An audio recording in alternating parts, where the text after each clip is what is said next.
मैं प्रथमे आपलोकर जोगेदी माननीय मुख्यमंत्री डॉक्टर हेमंत विश्व शर्मा डांगरियाक अंतरकणे धन्यवाद जनाइছোঁ।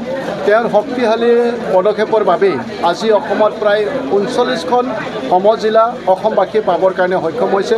তাৰ ভিতৰতে এক ঐতিহ্যপূৰ্ণ স্থান দেৰগাঁও আজি বহুদিনীয়া পুৰণি ৰাইজৰ আশা পূৰণ কৰি পেলাই আমি আজি দেৰগাঁও সমজিলা হিচাপে ঘোষণা কৰিবৰ কাৰণে সক্ষম হৈছোঁ। আৰু নিশ্চিতভাৱে এই সমজিলা হৈ উঠাৰ পাছত আমাৰ দেৰগাঁওবাসীয়ে যথেষ্ট তেওঁলোকে বিভিন্ন সমস্যাৰ আজি সমাধান হ'ব।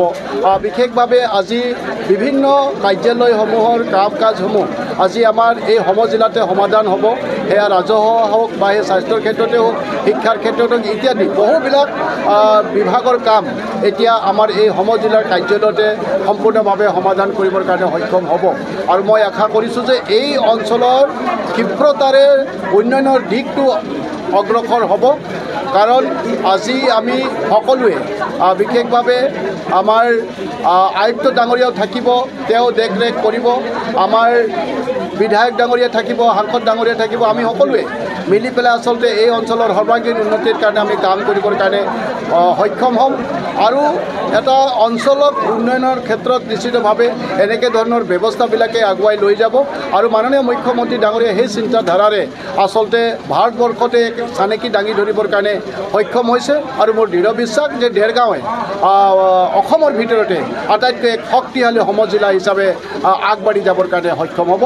মই সকলো ৰাইজৰে সকলো দল সংগঠনৰে মই এই ক্ষেত্ৰত সম্পূৰ্ণভাৱে আশীৰ্বাদ দিয়া পৰামৰ্শ আৰু সহযোগিতা মই কামনা কৰিছোঁ। আচলতে মোৰ ক'বলৈ ভাষা নাই। প্ৰথমেই মই অসমৰ মাননীয় মুখ্যমন্ত্ৰী অতি গতিশীল মুখ্যমন্ত্ৰী ডক্টৰ হিমন্ত বিশ্ব শৰ্মাদেৱক মই আন্তৰিক কৃতজ্ঞতা জনাইছোঁ।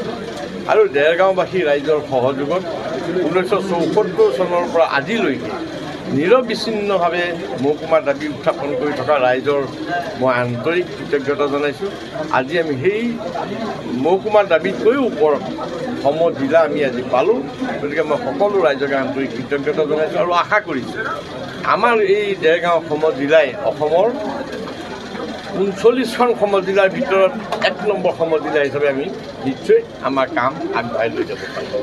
বাবে কৈছোঁ আমাৰ এই সমজিলাত যিগৰাকী আমি সমজিলা আয়ুক্ত হিচাপে পাইছোঁ তেওঁৰ নেতৃত্বত প্ৰশাসনিক ব্যৱস্থাৰ সুন্দৰভাৱে আগবাঢ়ি যাব বুলি আমি আশা কৰোঁ। যাতে যিটো আমাৰ মুখ্যমন্ত্ৰী মহোদয়ৰ যিটো সপোন জনসাধাৰণৰ প্ৰতি সেইটো ৰূপায়ণৰ কৰাত সক্ষম হওক। আপোনালোকে আশীৰ্বাদ কৰিব আৰু সহযোগ কৰিব। Thank U.